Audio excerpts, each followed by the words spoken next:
ज्योतिरादित्य सिंधिया बहुत बड़ा फैक्टर थे चुनाव जिताने में, बहुत मेहनत उन्होंने कांग्रेस की ग्वालियर और चंबल में जो सीटें जीते, मुख्यमंत्री नहीं बने और उसके बाद जो भी कुछ हुआ, सेम स्थिति सचिन पायलट की राजस्थान में। राजस्थान में सचिन पायलट ने 2018 में बहुत मेहनत की थी दीपक जी।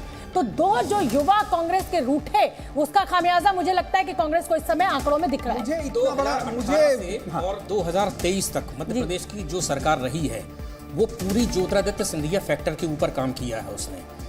ज्योतिरादित्य सिंधिया ने अगर ग्वालियर चंबल रीजन की सीटें कांग्रेस को ना दी होती तो कमलनाथ की सरकार नहीं बनती। बिल्कुल बिल्कुल। इसके बाद में वो डिफेक्शन करके जब बीजेपी में आए, शिवराज सिंह चौहान मुख्यमंत्री बने, लेकिन उसके पीछे फैक्टर ज्योतिरादित्य सिंधिया ही थे। ठीक है, एक मिनट, ब्रेकिंग न्यूज। शिवराज कह रहे हैं हम सरकार बनाने जा रहे हैं, 44 सीटों पर आगे हैं। अब मामा जो है थोड़ा सा जोश में दिखाई दे रहे हैं। मामा जोश में है, मामा लाडली बहना, लाडली भांजी, मामा जोश में हो गया है मध्य प्रदेश में। तो मामा खबर बनेंगे मध्य प्रदेश की सबसे बड़ी खबर। पकड़ ली है मामा ने, देखिए एडिटर भी बन गया हमारे, खबर पकड़ लिया मामा जी ने। खबर पकड़ के वो पतंग की तरह उड़ेंगे। देखिए दीपक जी, ये बड़ी ये तो पुराने खिलाड़ी पर वो उनको कितना पकड़ा जाएगा। यहाँ तो ये है ना, राजनीति ऐसे चलती है शोभना जी। अगर आपका कोई छत्र मजबूत होता है, फासला कम हुआ, सिर्फ 4 सीटों का फासला रह गया। मैंने बोला ना 42, 46, सिर्फ 4 सीटों का। अभी बीजेपी के थोड़ी सी मुश्किल है। 45, 44 लीजिए, एक सीट का अंतर छत्तीसगढ़ में। नहीं, आदर्श जोड़ दीजिए बीजेपी की तो 45, आदर्श भी तो बीजेपी की तरफ से खेलेंगे तो 45 है। ये 45। आदर्श जो है बीजेपी की तरफ से खेलेंगे, भूपेश बघेल की तरफ से क्यों नहीं खेलेंगे दीपक जी? इसलिए नहीं खेलेंगे क्योंकि वहाँ अमित जोगी बैठे हुए आदर्श के सरदार, वो इतने बड़े सरदार हैं कि हम सब समझदार हैं। देखिए राजस्थान में फिर राजस्थान में ये 30 सीटों का अंतर हो गया है। राजस्थान में जो 12 सीटों का अंतर हो गया है वो 30 सीटों का अंतर है। तो अब ये तस्वीर मुझे लग रहा है काफी कुछ साफ होने की तरफ आगे बढ़ रही है। मध्य प्रदेश, एमपी में 44, मध्य प्रदेश में 44 सीटों का जो है अंतर है। राजस्थान में देखिए बीजेपी 44 पर, कांग्रेस 45 पर और अदर्स 1 पर। तो अगर मैं कहूं कि 45 की बराबरी इस वक्त छत्तीसगढ़ में है तो गलत नहीं होगा। यहाँ पे देखिए छत्तीसगढ़ का आंकड़ा, मध्य प्रदेश फासला लगातार बढ़ते हुए और राजस्थान फासला लगातार बढ़ते हुए। 30 सीटों का अंतर हो गया बीजेपी और कांग्रेस के बीच में। 30 सीटों का अंतर, ये डिफाइनिंग है, और अदर्स भी कम होते हुए। 2024 का सेमीफाइनल इसे कहा जा रहा था और ऐसे में 2 बड़े राज्य मध्य प्रदेश नतीजे का जीत मिलती है तो ये एक बहुत बड़ी और खुशखबरी है बीजेपी के लिए, क्योंकि मध्य प्रदेश में 18 साल की सरकार के बाद ये कहा जा रहा था कि कांग्रेस यहाँ पर सरकार बना करता हूँ और अभी रुझान आ रहे हैं। अंतिम नतीजे तक हम लोग इंतजार करें, पर मुझे पूरा विश्वास है कि भारतीय जनता पार्टी की सरकार बहुमत नहीं लेकिन पूर्ण बहुमत के साथ बनेगी। ओल्ड पेंशन भी नहीं चला सर, लाडली बहना का कमाल कहेंगे। अब मैंने आपको सदैव कहा मैं ज्योतिष नहीं हूँ, तो मैंने कहा है बहुमत नहीं, संपूर्ण बहुमत के साथ सरकार। क्या कारण मानते हैं जनता का इतना समर्थन मिला है, क्या वजह है? मैंने यही कहा कि हमारी डबल इंजन की सरकार, प्रधानमंत्री जी का नेतृत्व, प्रदेश में हमारी जन कल्याणकारी योजनाएं, इन सभी के आधार पर हमारा जनता के साथ एक व्यक्तिगत और हृदय का संबंध, सुशासन की सरकार, यही कारण है। मुझे पूर्ण विश्वास है कि दिग्विजय सिंह 2 दिन से आप पर अटैक कर रहे हैं। कल भी उन्होंने कहा कि हमारे पास सिंधिया जैसे नहीं है, हमारी कांग्रेस नहीं टूटेगी, मस्टर्डिंग नहीं होगी। उनके हर एक बद्दुआ का मैं स्वागत करता हूं और दिग्विजय सिंह जी को मैं अपने तरफ से, अपने दिल की गहराइयों से मैं उनको शुभकामनाएं भी देता हूं। ठीक है, थैंक यू सर।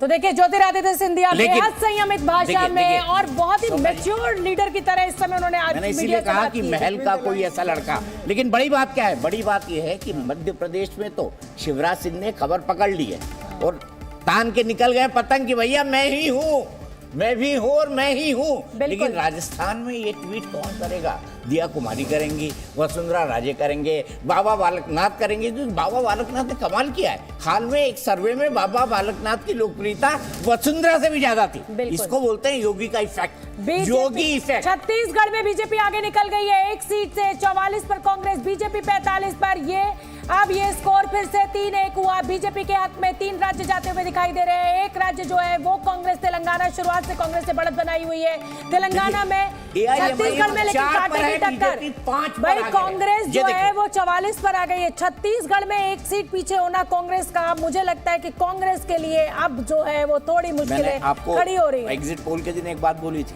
मेरे को कांग्रेस के तीनों राज्यों में, मध्य प्रदेश, छत्तीसगढ़, राजस्थान, बीजेपी की टॉप लीडरशिप का हर आदमी ये इंडिकेट कर रहा था कि हम तीनों राज्य जीतेंगे। हालांकि मुझे छत्तीसगढ़ पे कतई भरोसा नहीं था। बिल्कुल, और तेलंगाना में कांग्रेस के लिए चिंता की बात यह है कि यहाँ पर बीआरएस सिर्फ अब 15 सीट पीछे रह गई है। बहुत तेजी से बीआरएस ने पकड़ा है और अब ईवीएम खुल रहा, अब तो ईवीएम की काउंटिंग चल रही है। अब ये आंकड़ा बहुत कुछ कहा जाए कि अब बड़ी तेजी से आगे बढ़ेगा। उल्टा खेलिए, बीआरएस 47, एआईएमआईएम के 4 बीआरएस के और बीजेपी के 5 बीआरएस के साथ जोड़ देती है। तो कहाँ हो गए? तो ये मामला जो है खुला हुआ है। 45 और 9 56 हो गए। लेकिन फिर भी 5 सीटें आंकड़े से कम रहेगी। मैं कह रहा हूँ कि ये छोटा राज्य है, छोटा काउंटिंग होता होगा, लेकिन खबर तो बड़ी बड़ी आ रही है छोटे राज्य से। छत्तीसगढ़ से और तो बहुत बड़ी खबर आ में रही ही है। इतना बड़ा मामला कि एक सीट से बीजेपी पीछे। 5 सीटों पर आगे, एआईएमआईएम 4 पर, यानी ओवैसी को बीजेपी ने थाम दिया। और बीजेपी ने अगर ओवैसी से एक भी सीट छीन ली तो देखना कैसे प्रचार करते हैं शोभा। बिल्कुल बिल्कुल। दीपक जी, इसका मतलब है कि मोदी जी का मैजिक वहाँ पे चला, क्योंकि बंडी संजय को निकालने के बाद किशन रेड्डी को वहाँ पे पार्टी चीफ बनाए, उतना वो हवा नहीं था। वो मोदी जी जब उतरे वहाँ पे कैंपेन में, तब जाके ये बिल्कुल सही बात है। और ये तेलंगाना में बीजेपी के लिए बड़ी उपलब्धि है। अगर 1 सीट से आप 5 में आ रहे हैं, जहाँ पर सीधी लड़ाई बीआरएस और कांग्रेस की थी, तो उसमें ये बीजेपी के लिए उपलब्धि मानी जाएगी। बिल्कुल कह रही है, क्रेडिट यहाँ पर नरेंद्र मोदी को मिलेगा।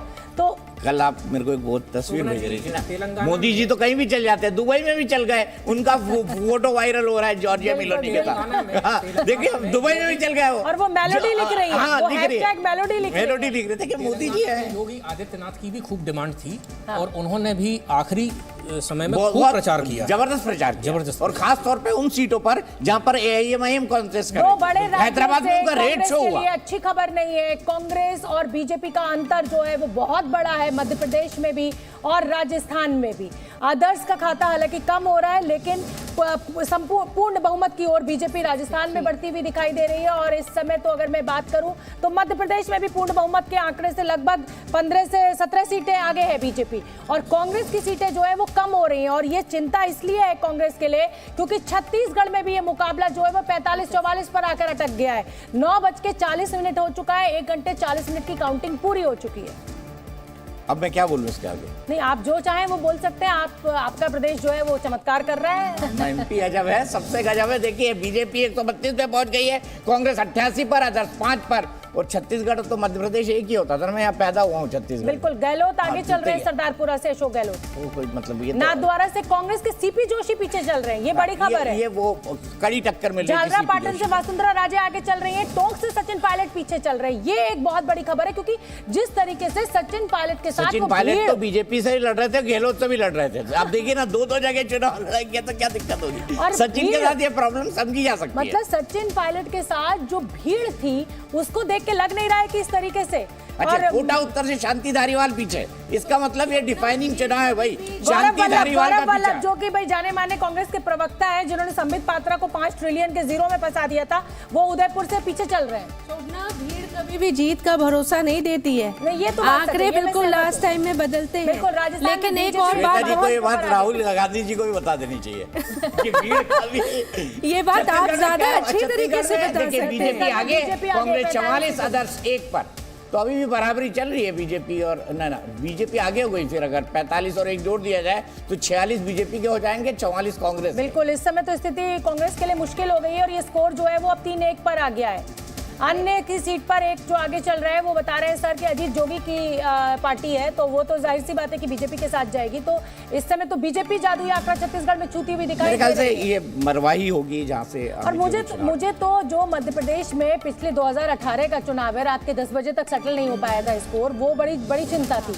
लेकिन इस समय अगर 1.25 घंटे की काउंटिंग के बाद ये तस्वीर निकल कर आ रही है, देखिए तो मुझे लग रहा राजस्थान है में आप कि देखिए अभी राजस्थान काफी का कुछ- फासला और बढ़ते हुए कांग्रेस 74 पर आ गई है, बीजेपी 116 पर और अदर्स 9 पर। तो कांग्रेस और बीजेपी का गैप जो है लगातार बढ़ता जा रहा है और वही गैप जो मध्य प्रदेश में देखिए कांग्रेस पाट नहीं पा रही है, बीजेपी 132 पर, कांग्रेस 88 पर, अदर्स 5 पर। ये कांग्रेस के लिए बहुत कोई उत्साहजनक आज खबर नहीं है कि 2 राज्य मतलब जो स्कोर 2-2 पे बना हुआ था अब देखिए वो 3-1 लक्ष्मणगढ़ पे हो से रहा है। गोविंद सिंह डोटासरा जिनको सचिन पायलट की जगह हटा के पीसीसी चीफ बनाया था डोटासरा, वो आगे वो चल- लक्ष्मणगढ़ से पीछे पीछे चल चल रहे- रहे पीछे हैं, चल पीछे रहे चल रहे हैं।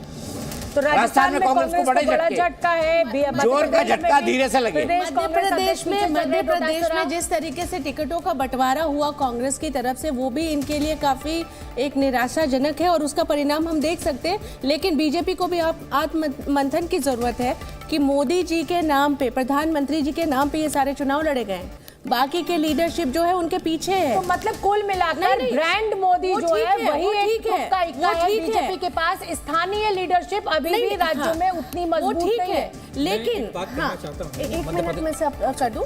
मोदी जी के नाम पे लड़ा गया, बीजेपी के लिए अच्छा फैक्टर है कि आज भी उनके नाम पे बिल्कुल वोट अब आता है। 2024 के लिए लेकिन बहुत लोकल- exciting है। सचिन जी हाँ, देखिए 2014 के बाद में लगभग जहां जहां भी चुनाव हो रहे हैं वहां पर एक छत्तीसगढ़ में जो हम बढ़त बना रहे हैं, मैंने पहले भी कहा था कि पिछले 5 राज्यों में जो परफॉर्मेंस भारतीय जनता पार्टी का था, हम उससे बेहतर परफॉर्म करेंगे, ये मैंने पहले से कहा था।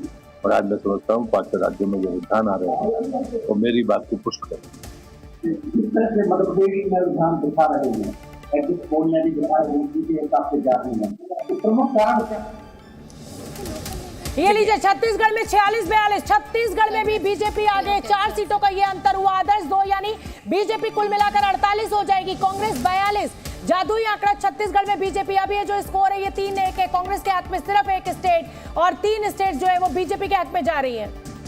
और ये छोटा मोटा 3-1 नहीं है, तीनों बहुमत के साथ आगे है। तीनों जो है वो जादुई आंकड़े की फिगर को छूते हुए राज्य है। दीपक जी बिल्कुल। और देखिए बहुमत 2 तो बहुमत दे दिया, बहुमत दे दिया है। यहाँ पर कम से कम रुझानों में बीजेपी को यह बहुमत मिल चुका है। मध्य प्रदेश में 132 पर बीजेपी, कांग्रेस मात्र 88 पर, अदर्स 5 पर। राजस्थान में बीजेपी 116 पर, कांग्रेस 74 पर, अदर्स 9 पर। वहीं बीजेपी छत्तीसगढ़ में 46 पर, कांग्रेस 42 पर।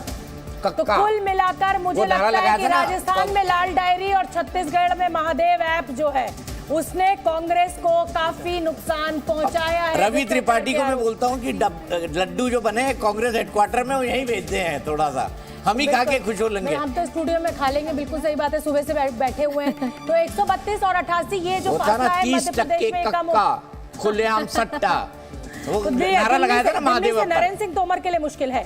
दतिया से दिमनी नरोत्तम कठिन मिश्रा, सीट थी, दिमनी कठिन सीट थी। पिछले चुनाव में भी दिमनी नहीं जीती थी भारतीय जनता पार्टी ने, कांग्रेस ने जीती थी। और दिमनी बहुत ही कठिन सीट है नरेंद्र सिंह तोमर के लिए, लेकिन फिर भी मुझे लगता है कि अंतिम समय में वो निकाल लेंगे क्योंकि संगठन के माहिर आदमी है। नरोत्तम मिश्रा भी फैक्टर है वो बीएसपी का कैंडिडेट है बलबीर दंडौतिया, उन्होंने जो त्रिकोणीय बना दिया है उसके कारण से चलिए ठीक है, एक बार जल्दी से जल्दी से फटाफट आगे बढ़ते हैं। मैं आपको क्या क्या बता दूं।